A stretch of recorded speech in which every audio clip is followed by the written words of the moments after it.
morning. Yeah, posted. Trio show.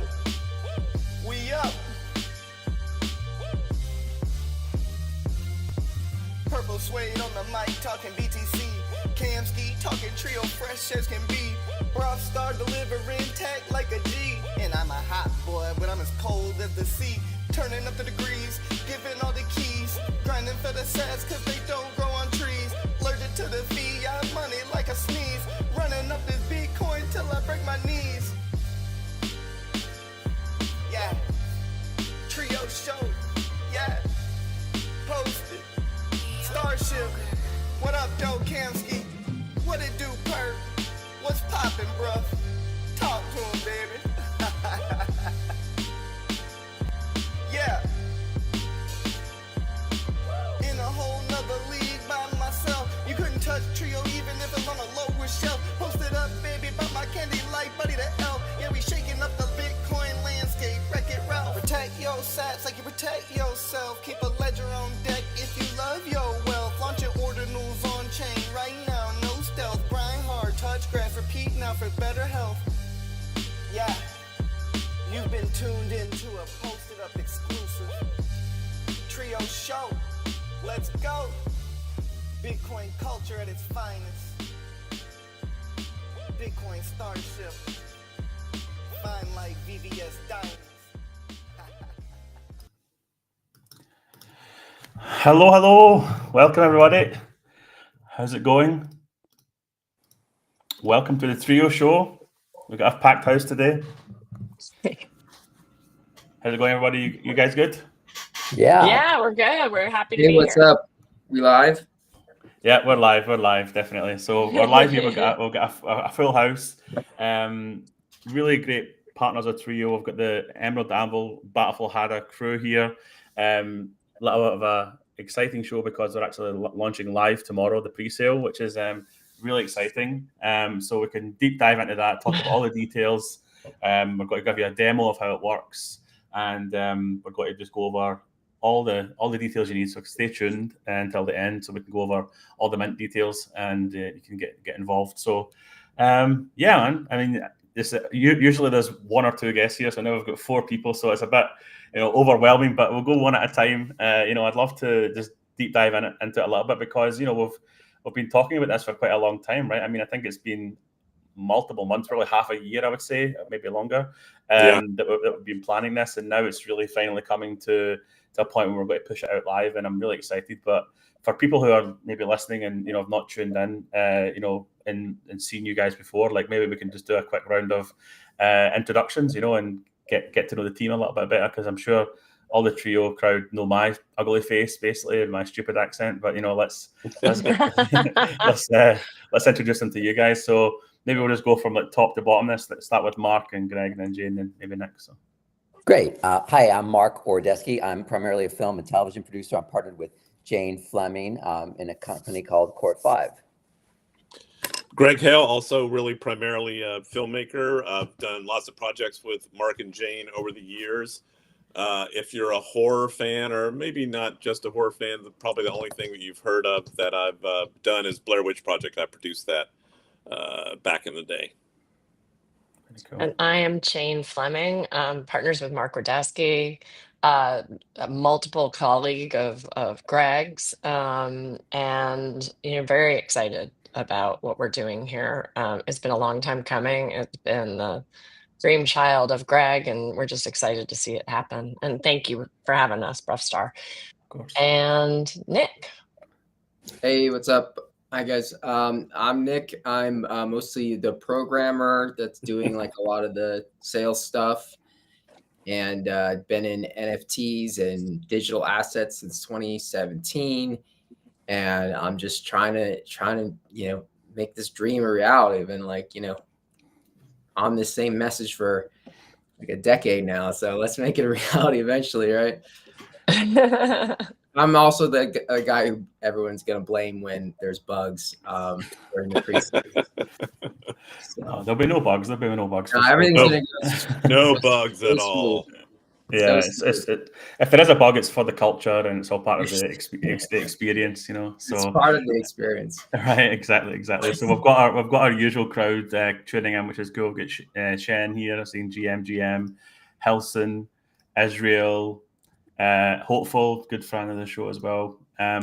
So yeah, the usual crowds start to pile in. That's really cool. But yeah, I think maybe we'll dial it back a little bit to when we first met each other, right? And I think you guys, you know, we were lucky enough to get introduced to you guys, and you had this ambition of, you know, launching this really cool project somewhere, and it was kind of our job to convince you to do it on Bitcoin, and I'm really happy that you guys chose to do so.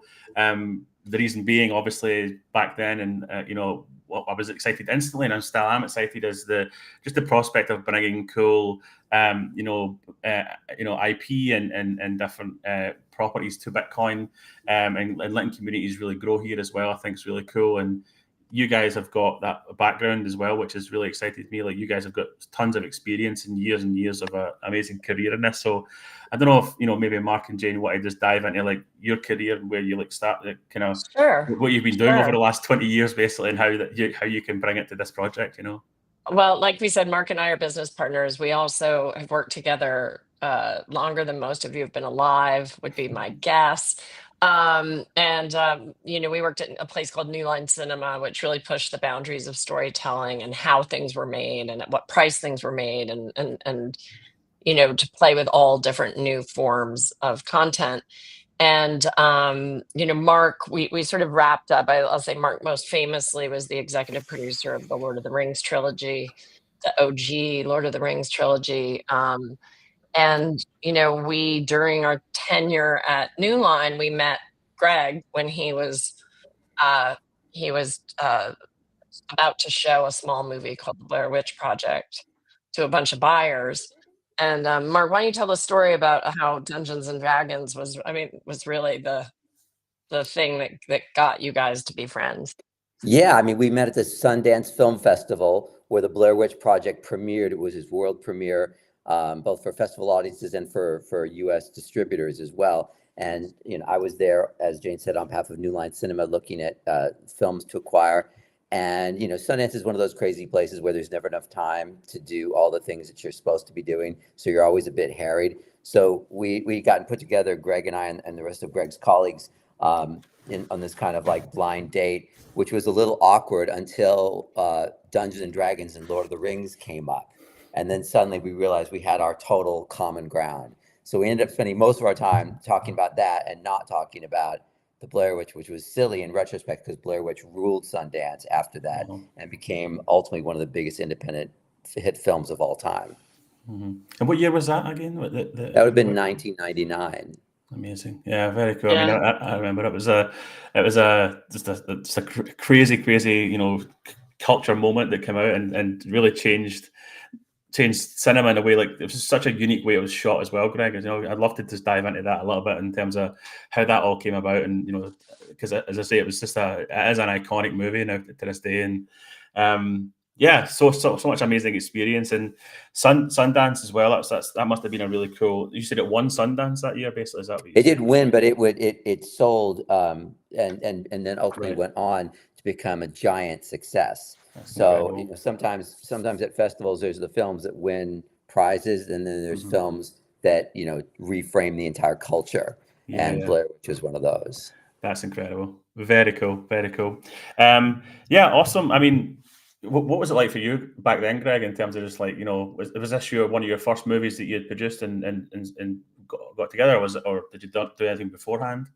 Well, I mean, you know, I'd been trying for years, you know, as a film student, and then working in the business, you know, just on crews, but making my own independent stuff for years. But yeah, Blair Witch was actually the first feature that I ever did, first full feature that I ever did. There was a lot of, you know, necessity is the mother of invention kind of stuff with Blair Witch. We kind of ended up shooting it in the crazy way that we shot it because we couldn't afford to shoot it any other way. That happened to be, you know, put ourselves in luck's way with that. We built a website. We were one of the first movies to have a website. Not because we were trying to be technologically advanced, but just because Ed and I are big Star Wars fans. You can see my OG Star Wars poster right there. And kind of came up just thinking about stories as multi-platform things. Like, to me, Star Wars was never just a movie. It was the movies and the comic books and the video games and the action figures and all that kind of stuff. And Ed wanted to be a filmmaker for the same reason as me, Star Wars kid. So when we were doing Blair, the website to us was just like, oh, this is another place that we can tell part of the story. We knew that we had the story of the film, but we had all this backstory and lore and all this stuff that we knew was not going to make it into the film. And we're like, oh, well, here's a platform that we can put this story stuff out there. And I kind of bring that up because that's exactly how I feel about Ordinals right now is I'm a total tech dummy. So I'm definitely not approaching anything trying to be Mr. Tech guy. But to me, Ordinals just seems like an amazing storytelling platform. So, how we got into Ordinals is really the Jane and Nick and then Brian story more than it is my story. But creatively, that's how I come to it. And Ordinals just feels like a very natural progression for me as a storyteller in terms of figuring out a way to tell a story with Ordinals. That's so cool. I think even just hearing the fact that you made one of the first websites connected to a movie back then as well just shows that you've always had that like multimedia kind of idea mindset, which is really, I can see it now when obviously we're talking about now making, the digital asset version of this story area, but it's not the only part of it, right? Because you guys have got books and you've got the board games as well, and hopefully one day a movie that we can all go to Sundance and watch, together, which was pretty exciting. But no, I think this is really cool, and for me, again, that's why I'm excited about it. I think I love collecting things myself. I think that's why it drew me to the NFT ecosystem. Since 2017, basically been collecting NFTs. But before that, I collect comic books and all sorts of crazy stuff. So that's cool. But wouldn't it be even cooler to do things with it and be able to build in the community component as well? And this is where we're now collectibles 2.0. This is where we can actually collect these things and really appreciate them. But you can now globally, essentially, bring in and build a community. So that's why I'm excited as well with Battle for Hada, because this is the first step, but this can go in so many different directions as well, and we can build the community and people can really get involved in what direction they want to take things in. And like Star Wars, Star Wars just had this Cambrian explosion of just different angles, and now you've got a whole cinematic universe, a whole TV universe, games, Lego, you name it, right? So I love that. I think it's great. And what we're hoping, is that by having people buy into our story universe at such an early stage, that they'll actually be participating as we expand our universe. Their decisions, their ownership will give them a front row seat to actually either at least witnessing how the universe is going to go, or actually maybe influencing the universe itself. And because of the permanence, of this, and because of the limitations that we have on Bitcoin, there's some real truth in there, right? That you're gonna be marked in history as having a piece of this. And if, God willing, we do become Star Wars, how cool will that be? That's going to be a fun ride for everybody that's in here. And also, obviously remunerative, we expect. Yeah, and that's the beauty of the blockchain, because it's also it's a time chain, right? It's basically a history of when things happen. So you'll be able to literally prove to people and say, yeah, I was here in 2025 when this started, and that 50 years later it becomes what it becomes, but 2025 is when I was. Here's the timestamp, Yeah, if you could have owned one of the gels of Mickey Mouse, in 1960 or 50, right. That would be a pretty exciting ride. Yeah, and we're hoping that we're hoping to explore that in this offering. Definitely. I think, Nick, that's where I think me and you come at it from the NFT angle, right? Because obviously I'd love to hear more about your background and how you get started in the NFT world, right? Are you also a collector of things, or did you just look at it purely as a tech person? What made you fall in love with digital collectibles? I came at it from a really practical standpoint. So my original plan was just to document everything. Just like looking at the blockchain and saying this is a great place to document who owns things. And originally I was thinking people would document like their physical possessions that they owned.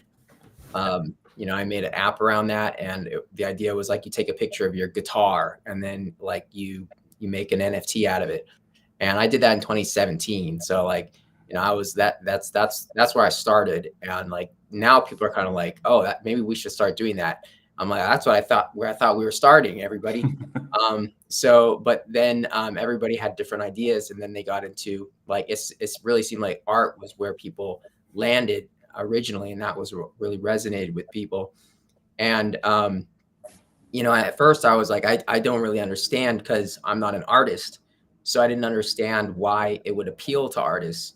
But then it started to make sense when you realize that traditional art is really difficult for people to like have a community online, or for people to sell their art, for people to be supported in the work that they do. So when you look at it like that, then you understand it's like, it's really a way for artists to connect with their communities. So then you have, you know, the art took off as people like sort of rallied around individual artists. And really there was like a Cambrian explosion of art, right? And like there's so much new art that people were like getting art fatigue, right? Because they were like, where did all this art come from? I didn't even know all this art existed in the world, right? Suddenly, like there was like 1 million artists, and that people didn't even realize these people existed all around the world. They're all making NFTs, and none of them had never been seen before. And some artists became like huge successes overnight, right? You had like people who end up selling the most expensive art piece, I think, in the history of the world was an NFT. Like, I mean, that's just insane. And just all these artists who just, you know, they were, especially digital artists, because they didn't have physical work to sell. You know, they're really talented people, but there was never a way for them to sell their art. So suddenly a digital artist, or somebody who would even do something more advanced, like an interactive digital art piece, or like a digital art video, could sell their art. And suddenly, like, now they were encouraged to make more art, because before there was no way for them to, you know, make a living doing this. So so then you had those artists, and then you had their communities supporting those artists. And then now I feel like this is the next evolution of that, because the artist here is the storyteller, is the you know, is the community that's supporting this story, and they're participating in the story, which is like, which is another form of art. And it's like, it's really the next level, because with the old paradigm, the artist, it was just top down, right? So the artist creates something, and then that gets pushed out to the people. And now we're going both ways, right? So now the artist is creating something, and they're getting feedback, and then that's going back into the art, and it's looping back around. So I feel like that's this is just sort of an inevitable next step. And yeah, and I would have never seen this, you know, back in 2017. I wouldn't have imagined it, but you know, it makes perfect sense. And yeah, I'm happy to be on board with it. So yeah, it's funny when you talk about 2017, there was some crazy stuff happening. I remember people were NFTing tweets. Don't you remember that? So like the founder of Twitter, Jack, what's his name, was basically Dorsey. Yeah, one of his tweets like sold for like multiple Ethereum back then. So it definitely is. I think it just like basically people just love to express themselves in multiple different ways. I think it's hard to be in something since like 2017 to now does feel like a long time, but actually crypto in general is so early. And what and it's all going, it's all changing so fast. And exactly, and, you know, what we really love about the Ordinals community, and you know, we met, Nick and I had met at the 2021 Bitcoin conference. Like, nice. And he told me all about digital collectibles. And so when Greg was coming at me, at Mark and I, with his idea, we were talking about different activations. You know, obviously there was the book and the podcast and the board game, but like, what's that fourth leg of the chair? And we started talking about, you know, everything I had learned from Nick and digital collectibles. And we started all getting very, very excited about the idea of using digital collectibles as a storytelling extension. But what's cool about Ordinals, I think, is that the community, right? The community that it offers, which was never, at least in my experience there with NFTs, it all just felt like a mad rush to like get things and get rid of things and like trade and really, major commerce. And what we're excited about this is building a community and a collaboration, which, seems to be happening. Greg, you want to talk about that a little bit? About the community aspect? Yeah, and like Yeah, how it dovetails into your storytelling. Yeah, what we're doing with Battle for Hada, and look, I'll try to give a super brief overview. So Battle for Hada is an Ordinals-based interactive storytelling game that is part of the Emerald Anvil story world. And the Emerald Anvil story world, in a very small nutshell, is a planet of fairies called Hada, but it's like Game of Thrones fairies, not little Tinkerbell fairies. And they have been interacting, these fairies, they call themselves Hadin, have been interacting with Earth for thousands of years. And for good and bad. About 150 years ago, a human, of course, caused this catastrophe called the Reaving, laid waste to about a third of Hada. So now you have a third of Hada that hates humans with very good reason. A third of the Hadin are still kind of neutral on humans, and a third of the Hadin are still pro-human and want to continue interacting with humans, mostly for religious reasons within their religions. So in Emerald Anvil, we got 4 storytelling platforms. We have a novel called Journey to Hada that's been out for a while. We have a podcast called Black Velvet Fairies that's been out for a while. We have a physical board game called Glim. Actually, I have a copy right here holding my computer up. That actually we're shipping them right now, and I'm going to go pick up a bunch tomorrow.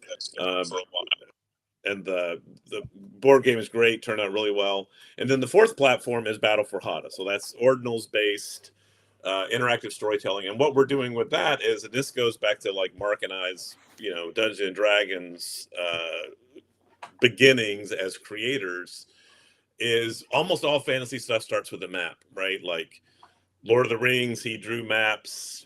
Everything that you do in Dungeons and Dragons is about the map. Jane, Mark, and I made a TV show together called The Quest, where Ed and I helped create the story world. And the first thing that I did when we were working on that is I literally drew the map of this fictional place, right? There's something about maps and fantasy that just go hand in hand. So we're embracing that with Battle for Hada, and what we have is a map of Hada, and we're taking that map and dividing half of it into 3,000 hexes, 3,000 pieces of land that's divided amongst 32 fairy kingdoms. So then a really smart guy that we know came up with the idea of taking that hex and making a playing card out of it, a game card. Brian, you might be familiar with this process.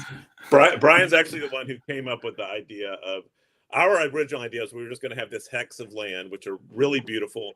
They're all custom generated with different biomes and different attributes on it that determine the amount of glim that you have, which is the magical power that the fairies use. And then you're going to be able to use that glim in various ways moving forward. But we were just going to sell an image of the hex, which now seems kind of stupid. Because Brian was like, well, you guys should, Bruffstar, I don't know if people even know you as Brian, Bruffstar was like, you guys should do this as a playing card, like a collectible playing card, like Magic the Gathering. And like, as soon as he said that, I was like, duh. It seemed like the most fucking obvious thing in the world, but we had not thought of that. So we shifted gears, and this is all part of the conversation that Nick and Jane and Brian can talk about a little bit more, but this is when we were figuring out that Trio was absolutely who we needed to partner with on this. So now we have these beautiful trading cards, 3,000 of them, and the pre-sale starts tomorrow. And the pre-sale is important because it's the first piece of interactive storytelling, right? By buying your Dominion, by picking your Dominion. We have this awesome Dominion picker on battleforhada.com where you can it's like a personality test, and it tells you like which kind of fairy you should be. And then you buy that a hex from that dominion, or multiple hexes from that dominion, or multiple hexes from multiple dominions, if that's what floats your boat. And that's going to determine the size and relative strength of these 32 dominions. So that's really like the first piece of activity. Interactivity starts tomorrow with the pre-sale. Then we're going to do the sale with Trio, the Mint with Trio next week on the 9th. And that's random. That will be all the hexes will be generated. All the cards will be generated based on the hexes. And you're just going to randomly get a dominion. But if you do the pre-sale, you can pick the dominion.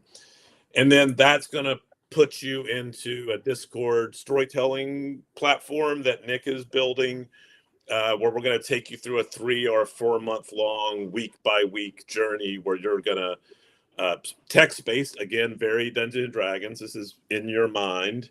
Be some visuals, but mostly text-based, where you're going to build out the personality of your dominion, the culture of your dominion, the alliances, the enemies, the flag, the motto, the relationship between your dominion and the big main dominions that are in the novel.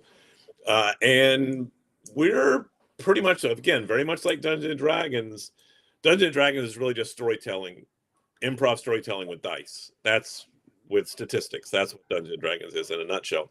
And that's really what we're doing with this. We have a story that we want to tell. We've created the world. We're going to put you in that world. We kind of know where we want the story to go. We have some canon stuff that we've already done, novel, board game, podcast. That's all canon. That's not going to change. But then we really are like kind of sharing the reins with the ordinal community, with the storytelling, and saying, okay, where do you guys want it to go? And there's very few things that are off the table for us in terms of where we're willing to go with this, depending on how the ordinals community wants to take it. So we got the base of this world. We're going to invite people in. Hopefully they're enthusiastic and bring energy to it. And let's figure out together where Emerald Anvil goes. That's so cool. I can't wait to see what crazy things people think of, and do. Like it reminds me of there's a sketch show in Scotland and it's from a guy called Limmy.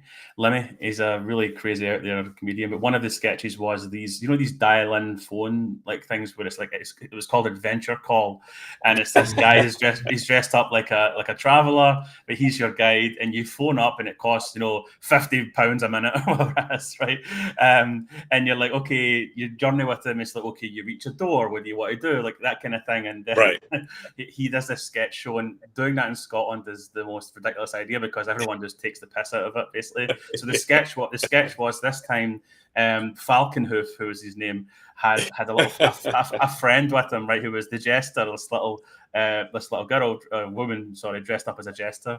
So it's to do this big introduction, and the first caller comes on the line, and he's like, "Okay, traveler, you're here, you're there," and the first thing he says is basically, "So what do you want to do?" Is like, "Kill Jester." So I'm wondering, that's a very Scottish thing, but I'm wondering, there has to be some boundaries here, right? It's not like get in spaceship and go to space here. It's like, we have to set some parameters in terms of how we guide the people, Yeah, we've been saying this a lot. I mean, we have a plan. Look, we are going to start simple and start small. I want to say to anybody that's overwhelmed by the idea of participating in a group effort, you don't have to. The cards are beautiful. In success, they're going to increase value. There's a lot of ways to engage with this community without being fully active, but we are going to offer people an opportunity to help us figure out certain basic things about these 32 dominions. Yeah. And those decisions will ultimately, as we head into the portal war, will actually make a difference. And also power structures. How many cards do you own? How much glim do you have? We'll talk about the importance of glim in a minute.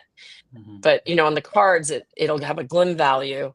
And if you are in the mood to buy a whole power chunk of a certain dominion and you hold the most amount of glim, that could give you a lot of power within this community and within your dominion, and can help sway your fellow dominion holders in directions that will ultimately affect the rest of the dominions. So We don't totally know. I Yeah. mean, we are going to guide people so that like people can get the hang of participating in this. And I think that the great fun part about it is that you don't have to participate, or you could participate a lot. And Mhm. we don't really know exactly how it will go, but we're really Right. excited about it. And we know that I will say, in Mark and Greg, probably have the best dungeon masters in the history of That's cool. Dungeons and Dragons. So, and we have aspirations of bringing other people into our community. Mhm. From the analog space, but we got to start somewhere. So we're excited tomorrow. We finally get to start. So I love yeah. it. It's so dynamic, and while you were saying that, I had this little thought in my head where it's like, and just go back to Star Wars one more time. Imagine, just for talking's sake, one of these conversations, these really early dynamic flows was, what color should the stormtroopers be? Yes. And it's like white, green, and blue, and then you were the person who clicked that white button, and now Yes. how iconic is that white Star Trooper now? And that was you that did that, right? So like, That's exactly right. And those yeah. are the kinds of things we're going to do. And they're going to seem benign at first, but, I think as we go, things will start taking shape. And we're hoping, again, for the people that want to participate, we're going to have, special Discord channels for just your Dominion.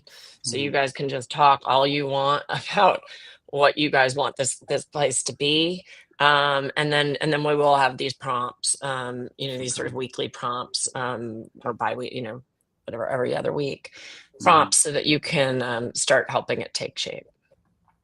That's very cool. I think what's I'm excited about as well is, as this story starts to unfold and the data starts to get collected, like how we're going to present it as well. Not just as the snapshot as is now, but also like being able to see where it started and the journey of where it came from. So, I think the good thing about this is obviously it's tech, right? So you can log everything, and then you can just go back in time, and you can just, go through that history, and you can also present it in different ways. Like, quite honestly, we could have this log of all these different directions that we chose. We just throw it in AI, and it just spits out this cool video for us, and it literally shows a journey or something like that. It's pretty exciting times. I think what you guys are doing is also a perfect time now with AI, because I think that community building in the past, it was hard, right? In terms of people had to there's a lot of people who made memes and things back in the day, and but even that's quite difficult for most people to understand how to use Photoshop or whatever. But nowadays, the amount of content that a community like this could just throw out has got to be incredible, right? And the Discord's got to be flowing with people's ideas, and now it's getting to a point where it's just absolutely incredible quality as well. So no longer is it got to be just like badly Photoshop stuff. It's got to be like probably world class art that's getting pumped out by people, You've seen that demo where you can make a world and walk around in it? Like Google has that new thing. You can just ask it, you can give it a picture and it generates a whole 3D world and you can move around. Yeah, it's crazy. So definitely leaning into that. And I think that Discord is the perfect location for that, right? It's kind of what it's built for, right? You've got all the channels and permissions. And when you've got an absolute genius like Nick behind the wheel there, I think there's got to be some really cool functionality, because you can really do some complex stuff in Discord to really, take the complexity out of it and make it really easy for the people to just to click a button and get some feedback, and then that's just data gets crunched, and I'm excited to see it. But how far down the road are you with that, Nick? Is that something that, because I think you've also been building the pre-sale, right? So that's took up a lot of time, but pre-sale first and then get people in the Discord and just like you said, kind of slowly build it over time. Is that kind of the plan? Yeah, mainly I'm just trying to focus on the pre-sale right now to make sure that goes through smoothly. I don't want to overlook anything. So once that's done with, then I'll focus back on the Discord app. Well, before you do the demo, if you can, I'm a bit upset, Greg, that you've not got your puppet show that you did with the, I don't know if you can quickly, because the puppet show was one of the highlights for me in the early calls. We've evolved so much since the puppet show. Yeah, I like back to the old school. We're really, but let's go back to old school. Okay, take it away. I think you are muted, Greg Hale. Oops. So that would help. Technological dummy. So, Battle for Hada. We have music. Oh. Here's Hada, right? The map of Hada. Here's the third that was destroyed by the Reaving. The big dominions are the ones that are in the novel. The smaller ones are the ones that we're going to start selling tomorrow. You're buying a hex, right? Which is a different biome, different biomes, different kinds of hexes. And then the hexes on them have different attributes, right? They give you different amounts of glim. So you're bringing to life basically the battle between the Hadim that hate humans, the Hadim that like humans, and the dominions that you buy and the decisions that you make after you buy your game card is going to help us determine where this story goes. And like you were saying, Brian, I really have been thinking about this a lot about taking the piss out of things, which is also very true in Dungeons and Dragons. Some Dungeons and Dragons campaigns are very serious. Mm-hmm. Some Dungeons and Dragons campaigns are just fucking stand-up comedy with some swords and sorcery tacked on, right? Dungeons and Dragons can be whatever you want. Mm-hmm. And the way we've done Emerald Anvil so far is we've got 3 platforms that are already out. The novel is, it's a young adult novel. It's kind of in the Harry Potter vein, so it's serious-ish, but young adult. The podcast, Black Velvet Fairies, is very much in the adult realm and kind of tends toward like supernatural thriller. So it's a different look at the world. And that's all on the Earth side of things. These are all human characters. And then the board game is like a deep prequel. The board game goes back hundreds or thousands of years and kind of establishes the real base mythology, or reinforces the base mythology of the world. So now Battle for Hada, where we're saying, okay, take the reins with us and let's see where this goes, is, if people want to take the piss out of it and turn it into something that is, irreverent and funny and tongue-in-cheek, I'm totally fucking fine with that. If they want to turn it into less of a young adult thing and more of an adult thing, I'll go down that path. So there's a lot of things that we could do with it. And it seems like, we have been learning. I learned when we met you guys in Vegas for the first time, Brustar, there's a ton of creativity in the ordinal space. There's a ton of really great, positive energy in the ordinal space. And I'm just, hoping that we get enough people interested and get them in there and get in the mix and take it someplace really cool. I'm totally in for the ride. I think like a storyteller. Yeah, I mean, there's so many different ways it can go. Again, I go back to Star Wars and Lord of the Rings and Game of Thrones, and look at all the spin-offs and angles. And Star Wars has been around the longest, so obviously has the most iterations, right? But look at all the cartoons that came from Star Wars, all the TV shows that now came from Star Wars, and all the everything. It's just that there's so many different things, and there's something to cater for everybody. I'm a huge TV show nut as well. Like I love like Game of Thrones, and like True Blood, I think is a pretty decent kind of thing here, where you've got the whole human versus like creature element to that. I think would be something really cool to explore for this, where you can get the protagonists from the human side. I built the company that I co-founded back in the day called Campfire. We built all the alternate story stuff for True Blood. So all the websites, we had vampire websites, like really early, like secret vampire websites that we sent people invites to. So I did this story, and we did a comic book and all sorts of stuff. But I was like one of the main story people for the True Blood. Like really kind of the same thing, right? It was like alternate storytelling platforms for the TV show. We were doing web and comics and live events. We did a lot of live vampire events, and yeah, I'm a big True Blood fan, man. So good. I love it. It's great. Yes, I can like visualize, a Battle for Hada TV show for sure. I mean, take away the fantasy side, you've got like Star Wars, Star Trek as well. That's a kind of similar vein, where it's just like so many branches and so many things, and they kind of just live forever as well. Like they're just like, no matter what generation, and it's been from the 70s, 80s, 90s to now, it lives on forever. These kind of universes, these kind of stories. So I'm absolutely super excited to see it happen. Yeah. And when will be, Mark? When will be the 100th anniversary of Lord of the Rings? Of the books, you mean? Of the books. Yeah, the books. Well, I mean, obviously the books were when it came out, like sort of in the late 40s, early 50s. Okay, so we still got a while 2050, for the yeah, still 100-year got a anniversary. while. Okay. Nice. Quick question, Greg. Then, so you mentioned, and I think this is canon at this point, right? So when you look at the map, there's that huge section there's ash, right? Basically, it's burned away. Like, can you give us a little, history lesson there in terms of like who's this person who done it? Is it canon? Is it a secret or not? Is it out there? Who did it? Why did he do it? Like, can you catch us up a little bit on the? Well, the Hadi know that a human did it, but Right. they don't necessarily know what specific human did it. I, of course, know what specific human did it, and there's a character that we introduce in the novel who has left writings behind and stuff, and a teleporter on Earth. That's how the kids get to Hada, who was a contemporary of the villain. So we know her, but we don't know who the person who caused the reaving was. And the reaving isn't like it's not like a nuclear wasteland. It's Right. It's been changed. And is considered so dangerous that nobody has been inside the reaved land for 150 years. But that doesn't necessarily mean that there's not still stuff happening there, if you know what I'm saying. Got it. No, I mean, I'm really interested to hear about it. So, like, will the and from the human side as well, like, is there general knowledge in the world of fairies, or is it just like the lore of like basically like how we would think of fairies nowadays? It's kind of folk stories and different things. That's kind of how it seeps in there.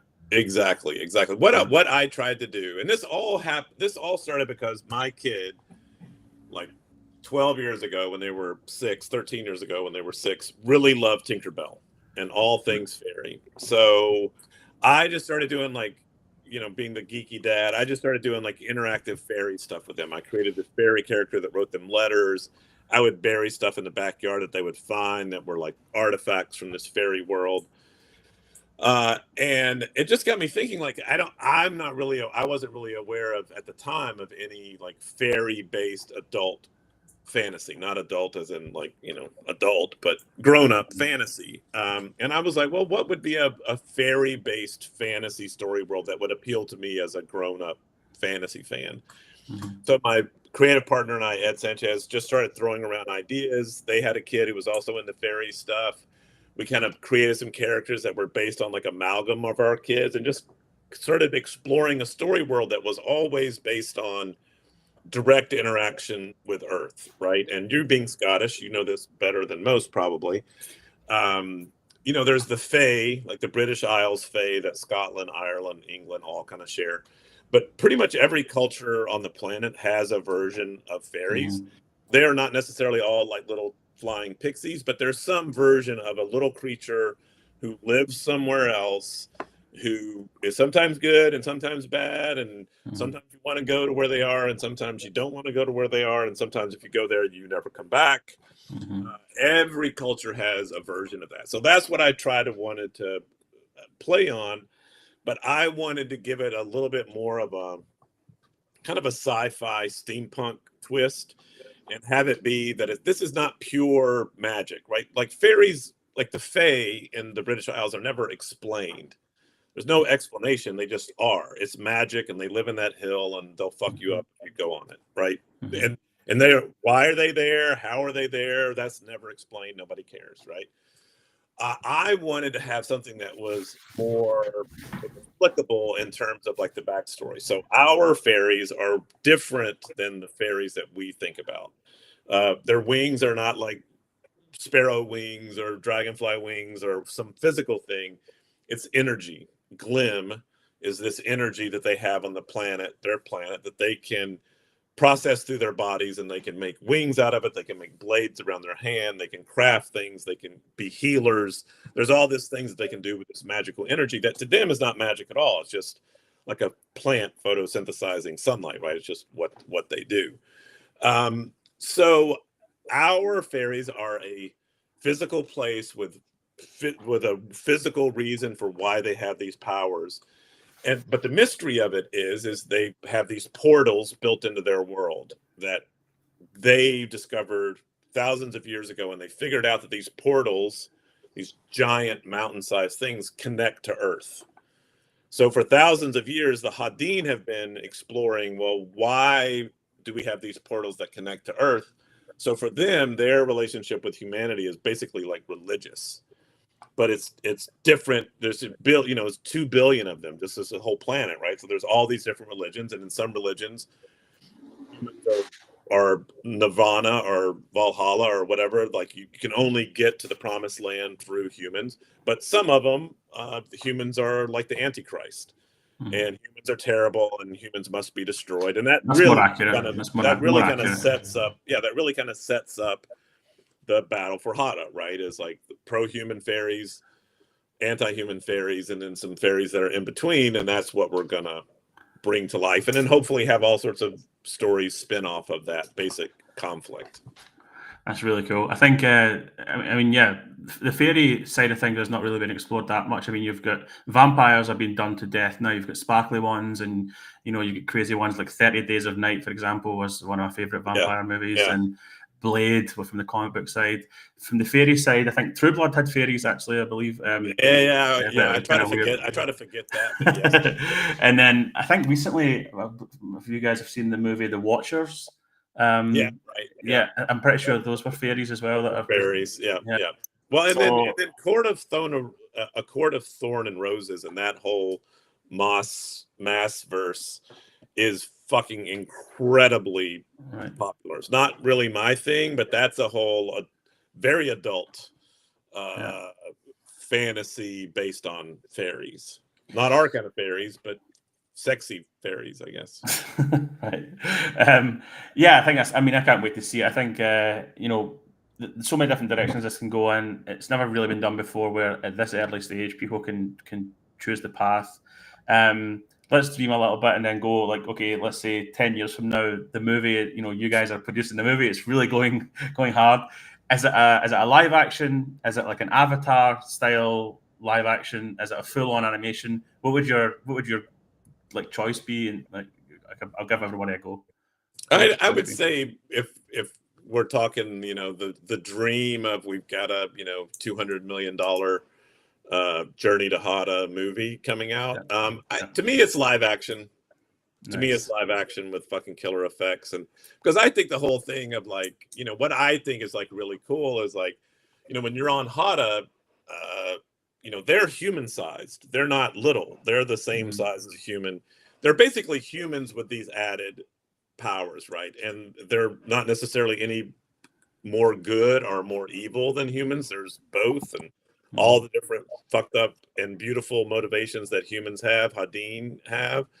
So I think the reality of like, some big burly guy in armor, energy wings pop out of his back and then he takes off.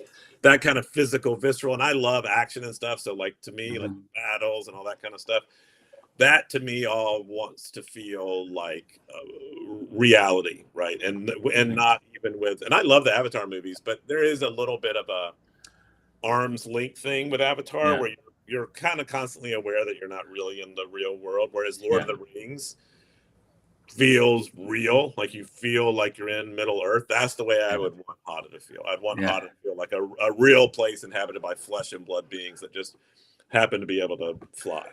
I think we all agree, right? Thumbs up. We all agree that's the right way to go. Yeah. Okay. Cool.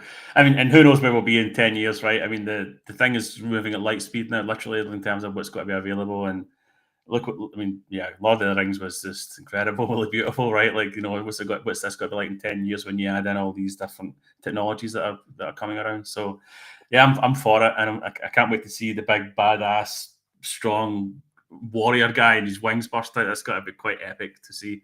And I can't wait to learn about the bad side of humanity as well. Kind of like that component to it, like what because we all live in this world, we all know how good and bad and ugly of it all. And sometimes when you've got popcorn in your hand and you just like can escape these things and go, oh yeah, actually, you know what? We're quite terrible. We should be better to each other. I love it, So I'm looking forward to it. All right, cool. So Nick, you're up. Do you want to give us a demo? Sure. So let's see. So you can share your screen down the bottom. There's like a little screen arrow. So this is a demo of how the pre-sale interface is gonna work, right? Exactly. Okay. Yeah, let me just find the right screen, and there. Awesome. So I just basically How's that? this. Yeah. Perfect. Cool. Okay, so this should be pretty easy. And if it's not, too late to change it. Okay, so right here you see this. You can either just, if you know what you want, you can just pick your dominion, and there's all 32 of them here. Actually, there's one missing because I already sold out on this one. So say you want G-Show, then you put your quantity in. You can have, you could buy up to the entire one. But I mean, probably going to do like one or two. And then if you don't know already, you can click on this take the test. And this is just the same test that you all have already been able to do, the Dominion Picker. So you can do begin your journey. So it's like, or you can just read this, a little bit of backstory, and then you can do your journey. And then what is your stance on humans? Why don't Brian, you pick? What's your stance on humans? Hate, clearly. All right. Okay. Okay. What do you trust? I don't think I've seen anybody on stream do the hate yet, so this is good. Okay. I'm Scottish. We just inherently hate by default. All the Scottish people end up in the same dominion. Yeah. Knowledge. Okay. Knowledge. Here we go. That's good. Discovery. Discovery. And is this like a KYC process? Is this going to the UK government right now? Is it got to be like law? That's right. You guys have all that new surveillance. Yeah, exactly. Okay. This is some weird. This is part of that new surveillance program. Okay. Okay. What do you protect? What do you like to protect here? Secrets or peace? Well, I mean, I'm all for peace, but I also am kind of a really trustworthy person, so I like to protect secrets, and people can talk to me and trust in me. So secrets. All right. How do you learn? Study or through experience? Oh, I'm terrible at studying, so definitely experience. All right. So you got. There we go. Cool. The Mad Scientist of Hada. Okay, sounds about right. Cool. Nice. Value education of all things. Their Kaisu device specializes in using Glim and secretly sell their findings to other dominions. As Pydo's power and influence grows, Hashio's philosophies have adopted increasingly anti-human thinking and spread their message of hate through traveling backseat. Literally the lecture circus. Okay, so now I can do select this, and they're selected there. And so if I want to buy two, I just do two. Connect wallet. Let's see which wallet I'm connected to. Okay, so let me try with a wallet that's not on whitelist. I mean, the whole spread the message of hate thing is a lot, but I mean, I'll try it, but maybe I'm going to be the guy just hating humans, right? I'm going to change them from the inside. I'm going to be the voice of reason. Try and be a little. Which we're open to. I mean, I think initially we're going to stick to, for a while, if you're in a anti-human dominion, it's going to stay that way for a while, but there's nothing to say that can't change. Yeah, for sure. Okay. So if I do connect to wallet so there's a bunch of options here. All of the, hopefully we covered most wallets that people are using. I use Unisat, so I'll just click Unisat. And so it's telling me that my address is not on the allow list. So that's what I wanted to show, because this address is not on the allow list. Mm-hmm. So let me switch to one that is. So if you're not on the whitelist or any of the whitelists, please jump in Discord, open a ticket, start complaining now, because the mint's tomorrow. So if you're listening to this, start rattling a cage or something. So this is so I'll go to one that is on the whitelist, which is this account. So let's disconnect that. Let's see if I can. All right, checking. This one should be okay. Okay, cool. This one's good. And then I'll select Bitcoin because I'm going to pay. I'll do this one with Bitcoin. Oh, and also, if you click here down the bottom right, there's this show available. right? And this shows you everything that is currently sold. And we are reserving 5 of each one, just for the game. The game player, the central game organization is reserving 5 of each one, but then 135 of each one is for sale. And so when one is completely sold out, like this one is sold out, you'll see it sold out here. And then, just to say, this is only sold out on testnet right now. This is not live. This is just right. None of these are not live numbers, right? So yeah, so I can pick any of them that are not sold out. And then if someone is in the middle of buying one, so say I'm doing Hatria right here, or Hatria. What is it, Greg? Hatria or Hatria? Hatria. Hatria. Okay. So I'm in Hatria, and so I'll just check out real quick, and so it's telling me the amount to send. It's 0.001. Actually, I want to just do something real quick because I was messing with these numbers.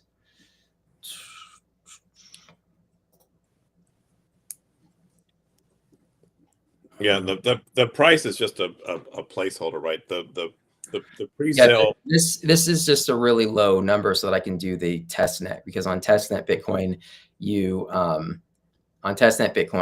only get a tiny amount to work with, so you have to use really small numbers. But should we say what the real amounts are going to be? Yeah, I'm going to show the tweet and after this one. So all right, cool. Yeah. Okay, so let's see here.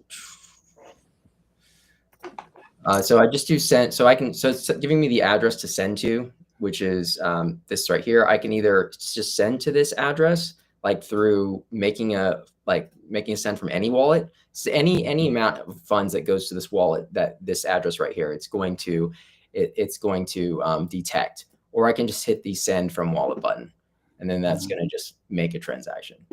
So then I just sign it like that. Oh, that's weird. Test that thing. Okay, so now it's just, now that's being sent, and testnet is a little bit faster. So now you have 16 hours to send this transaction, and you have a reservation number under here. So, so you can send anytime within the 16 hours, just let's get there within 16 hours. So you can either sit on this screen and wait for that transaction to hit, or you can leave the screen as long as you keep track of the reservation number. So like for instance, I just copied it, but I can refresh the page and hit the check reservation and put that in here. And then you'll see it has this pending status here. And so when that's filled, then the reservation is filled. And actually, let me see. So just to say as well, if someone accidentally refreshes without the reservation ID, it's a little bit, they'll need to go to Discord or something like, so it's quite important that they copy that ID, right, I guess? Right, it is. But I just recently added the ability to check by Bitcoin address too. Oh, there you go. So you can just put in your Bitcoin address, and I made a bunch of reservations for this one, so you can see all of them. Very cool. That's awesome. So awesome, right? So if I click on one of the fulfilled ones right here, and it brings me to the success. And so this is the same page that you'll get the same pop-up modal if you just sit on the page and wait for it to check. It checks every 15 minutes. It checks through everything. So if you just sit on that page, it'll refresh every 15 minutes. And then if it detects that your payment has been made, then you get this pop-up. And this pop-up lets you share on X or go back. And also, after you finish a sale, you can start over. You can't buy more than one dominion at a time, but you can start over and pick a new dominion. And then if I look at the dominion availability, and I go down to, which one did we do? Hatria? Let me see, where is it? Right there. All right. So it says 7 right now because that other 2 is being processed. So it's not going to let people buy more than 140 total. So people are in the middle of buying, if this number on the reserves gets to 140, it's not going to let any new people try and buy it until those expire. So, yeah, so that's how it works.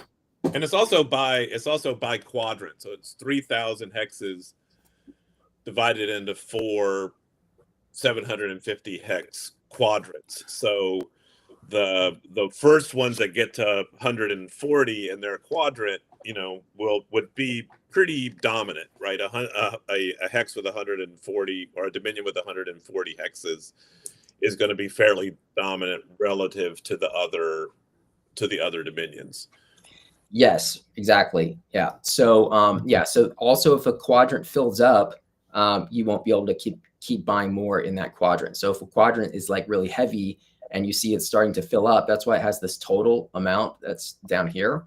If the total amount gets to 710, actually, because it's 710 plus 40 is 750, then that quadrant's full also. So, and it'll say that up here. It'll say that the quadrant is full. So that's just another rule in this pre-sale game to remember.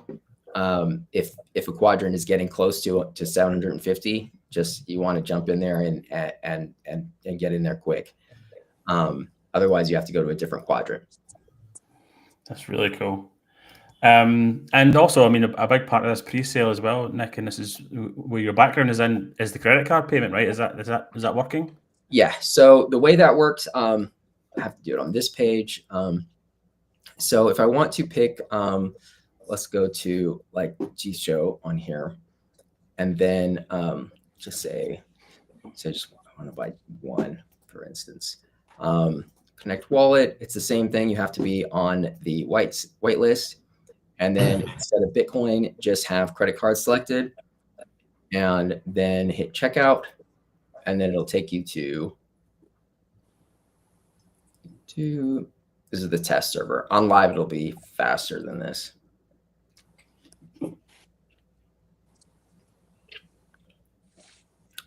Okay. So now I've got 1 here on G-Show, and just make sure this is all right. I can change the number here. So if I wanted to change it to 2 here, that's fine. Because it's going to check in the background. It's going to check,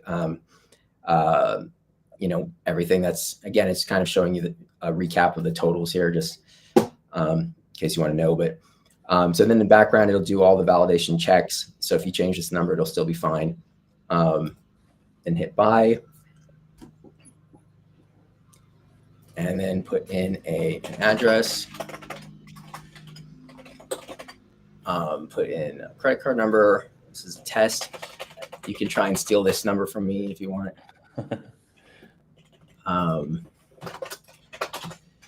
Okay. Let's put in an address. And then hit pay.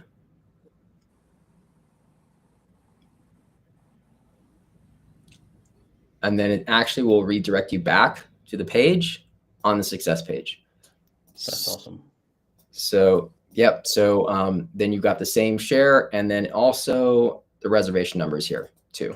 So you can see that. But your reservation is always fulfilled if you do the credit card. It's just immediately fulfilled. So very cool. I mean, this is super exciting from my perspective as well, because it's something that, we're all about, blockchain and pioneering that side of things. But the truth of the matter is, like, the accessibility you get just by offering credit card is just, it can't be overlooked, right? Like, we want to get as many people involved in this project as possible, and there'll be plenty of time for the crypto side, like down the line. Like, this is a great door opener, in my opinion, to try and get more people in and get it more accessible. And I'm super excited to see how this plays out. We've not really done a credit card mint yet on Bitcoin, as far as I'm understanding. So, behind the scenes, we'll obviously need to convert it to Bitcoin and do our thing with it. But I think this is super accessible for people. I'm going to buy one with Bitcoin and one with credit card, just to test out both flows. So very cool, very, very cool. Yeah, I'm part of it. I'm part of Hatria. I'm going to call it Hatria because it's got hate in the name. I'm feeling like overwhelmed with the dark side here. It's something I can feel it boiling inside me. Okay, cool. What I can do Maybe is you need to check out the neutral. yeah, I guess. I mean, this is just my general level of stress, but we'll figure it out. But I'm just sharing here. This is the tweet from the official Battle for Hada Twitter account, which I definitely recommend you guys go and follow. And this has got all the details here. So, like Nick just demoed here, this is tomorrow is the pre-sale on battleforhada.com / 11 sale. a.m. Eastern, 11 a.m. Eastern. 11 a.m. Eastern. There you go. And it's lasting for 1 day, and the price is 0.0036 Bitcoin, which is about $40. Then that will close in 1 day. So you've basically got only like this time to get the cheaper price, but more importantly, choose your Dominion, like I just did there, and I'm already feeling attached to it for some reason. So it's got this weird thing, it grabs you, So I would definitely recommend people getting the pre-sale if they want to kick off their journey in the right way and just plant their flag somewhere and then join the Discord server already being part of one. Because if you don't do that, then first of all, you're paying a little bit more on September 9th on the Trio minting page.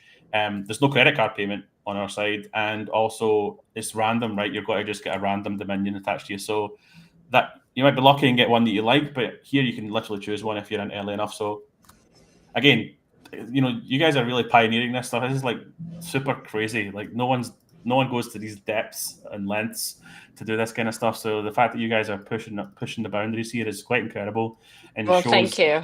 It really shows that you guys are here to do it properly, and have a really long-term vision.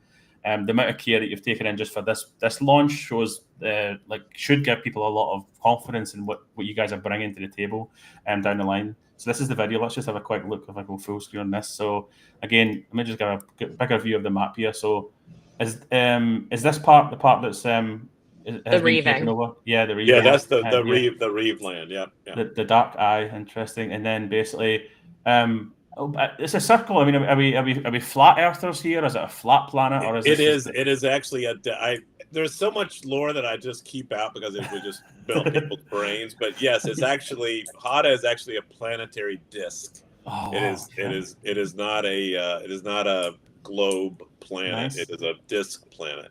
So this is the story for flat earthers. I mean, if you're a flat earther, exactly. Get involved, man. You literally can't get better than this. Exactly. Cool. And then here's the quadrants, like we said, and then what are these like spikes going through here? Are these mountain passes? Those are the portals. There's 72 portals that are like massive mountains, like bigger than any mountain on Earth. They're like 10 miles high. Wow. And they have this a natural capability inside of them to teleport, to project people to.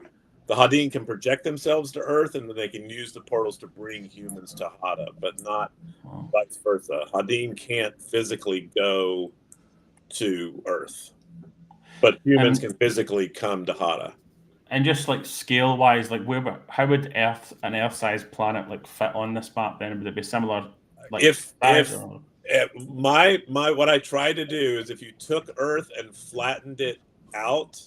Right. To 1,000-mile thick disc, it would be this size. So it's I forget what it is across, like 15,000 miles, something like that across. So it's big. We're here to ask the tough questions on the Trio show, right? So what's on the underside?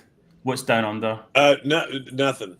Nothing's on the underside. Okay, just one side is habitable, and there's in the middle around the anvil. So the anvil is actually a captured green star that sits in the middle of the disk. It generates so much heat that all those areas around it are completely uninhabitable. And then there's a ring of mountains that protects the habitable side, and then there's another ring of mountains, and past that is too cold to live. So you've got massive heat in the middle, then a livable strip, and then a Arctic strip on the other side of these gigantic mountain ranges. And what is the is there other kind of life forms in Hada? Like, is there other like animal type things? Is there like the Hadin, which are humans who can manifest this energy, but all of the animals on Hada are the same as animals from Earth, but going back to the ice age that was about 50,000 years ago.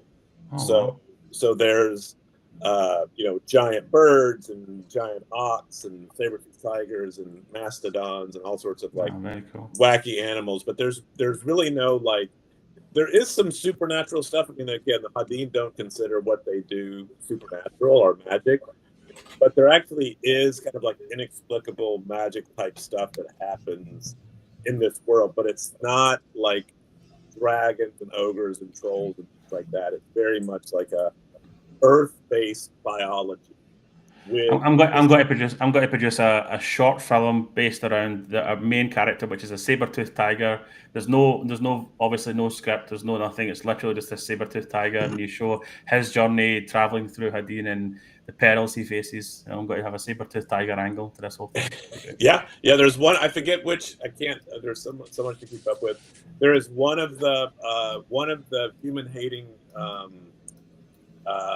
Dominions has relationships, they kind of domesticated saber-toothed tigers. Wow. And then there's a good Dominion called Jerkis, which has a kind of a symbiotic relationship with these giant eagles, basically. That's mine. Wow. I'm a Jerkis. Oh, nice. Let's go.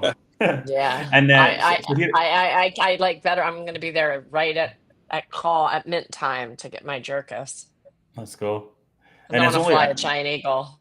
I mean, if you are a fan of Hada and you actually do know what one you want, there's only 135, right? So you need to be you got to get in. You got to get in. I'll be right there, right at 11 to get my Absolutely. Jerkis because I I want to ride a giant eagle in my brain. Hey, Bruffstar, you can show one of the cards. They're on the web. I've got a tab open. I'm going to just quickly go to that. But I just wanted to show. Here's a quick overview of the hexes here of how they look. But yeah, like Nick just said, I've got this card open here. So here's an example of what you actually got to get in your Ordinals wallet. It's a card, and you've got your Glim amount attributed to this hex here. You've got the Emerald Anvil logo, the hex number, the Dominion here, a little information slide that tells you all about your card. Well, and this then is the older. If you go to the website, there we made the pictures a little bit bigger. I'm sorry. Okay, 2 seconds. I'm running on old info here. Right, where do I go? Scroll all the way to the bottom, please. There we go.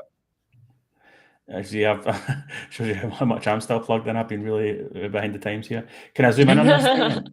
Click one. Yeah, if you click on one. Oh, maybe you can't. Maybe they don't zoom in. So I can by the power of browsers, I can zoom in. There you go. Yes, brilliant. So here we go. So as you can see, super beautiful cards in my opinion. Each Dominion has a color, each Dominion has a name, and we've obviously attributed the color to the card. If you click anywhere on the card, they spin around, and you can see the what's this guy called again? The Hadin. The Hadin of that Dominion, or what was it? No, there's a name for these. The Dominion. Yeah, but this particular fairy here is from this Dominion, right? Meltal, yeah, exactly. So that's really cool. And then, as I say, you get your majors, like your stats here, basically of and the one that you were showing before does have the other. So you could, if you click on this stuff, when you get the actual ordinal, it'll show you like the expanded information when you click on those on the like the biome and the allegiance and stuff. But so yeah, this version is just, what's on the website is just showing you what an example of each one. But what you were showing before is more accurate as far as like the actual ordinal is going to have we'll do this and you'll be able to see the information on the back of not the back of the card, but the information panel. Got it. Yeah. So I get what you're saying. So basically, there's some changes to this demo that I'm showing here, but roughly this is what the actual ordinal will be. Is this where you can? It's kind of 3D, right? When you hover your mouse around it, it kind of very subtly just moves a little bit, which I think is a really super cool effect. It just gives a good, really cool bit of depth to the whole thing. Makes it look like a real card, and obviously when you click on it as well, the fact that it spins around, I think, is also super cool. So, little touches like that I really love. And yeah, then I think actually there's a little demo here somewhere. Oh yeah, you can basically just like, this is just what we use to test these things. But card number 666, for example, is this lovely looking thing here, Light Forest. Military presence is, I guess, this little thing here. And then the Glim. Maybe we can have a little chat about the Glim as well, because I think that, you know, that really does lean into the dynamicness of what we're trying to build here as well, with having this energy source that people can like, you know, get different varying levels of, and there's a whole loads of different avenues we can go down with that as well, and with the Discord and stuff, right? So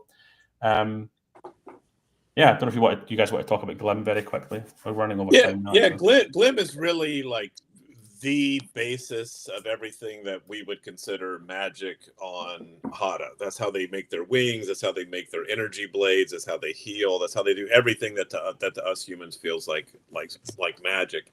And the way we're expressing that in the game is that each of these hexes, depending on what attributes are on that hex and what biome it is, like heavy forest and light forest both have a little bit more Glim.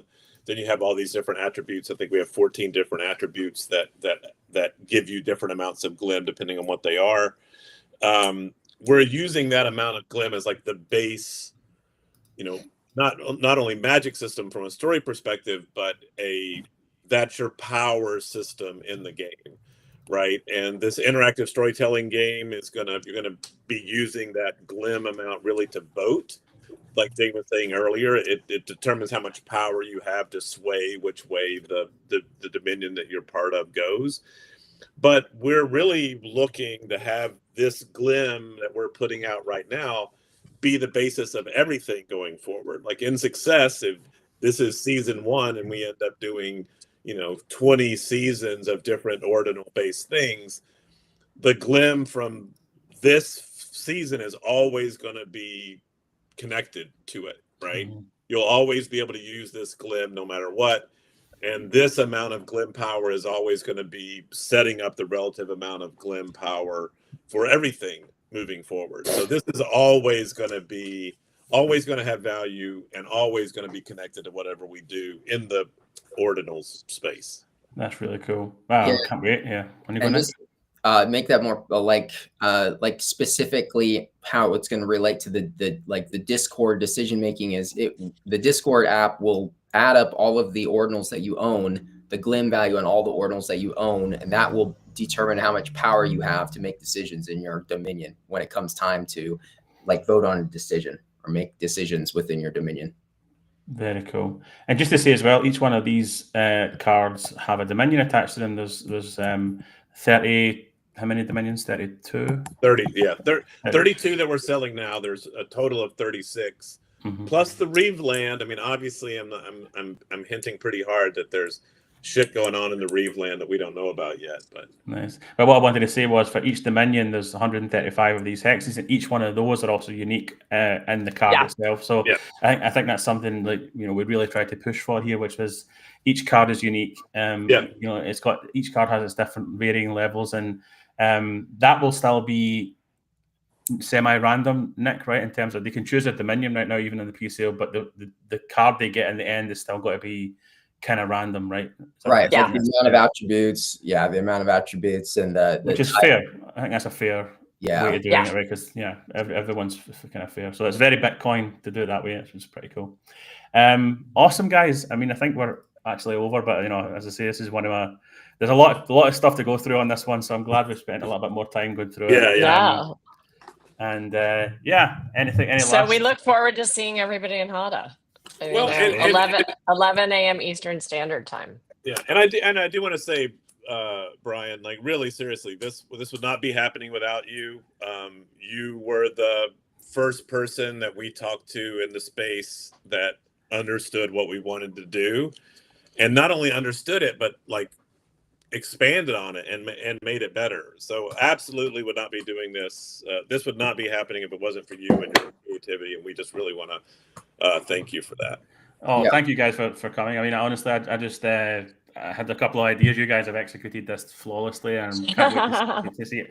Well, thank you, and also to the community at large. Everybody's been really kind to us fools from the from analog land. But we really are very committed to this, and can't wait. We really hope everybody joins us.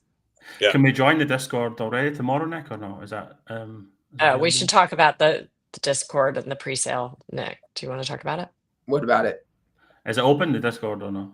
Yeah, the Discord Discord is open. And anybody can come in there, and we don't have all the Dominion channels open yet. That's going to be a while, but for now, just come in and join the general chat, and then we'll make announcements in there.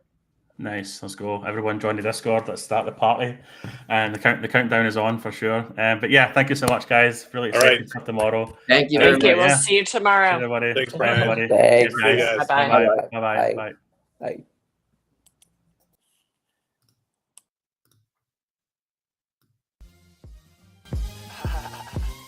Good morning. Yeah, posted. Trio show. We up. Purple suede on the mic, talking BTC. Camski, talking trio, fresh as can be. Rock star delivering tech like a G. And I'm a hot boy, but I'm as cold as the sea. Turning up the degrees, giving all the keys. Grinding for the sets, cause they don't grow on trees. Allergic to the fiat money like a sneeze. Running up this Bitcoin till I break my knees. Yeah. Trio show. Yeah. Posted. Starship. What up, Joe Kamski? What it do, Perk? What's poppin', bruh? Talk to him, baby. Yeah.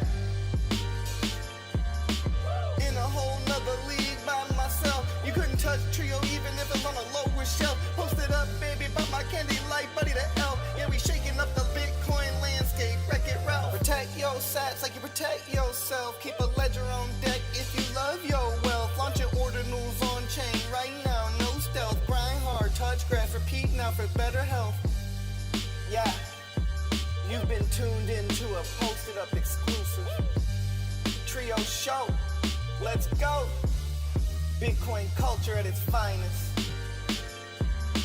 Bitcoin Starship. Fine like VVS Diamond.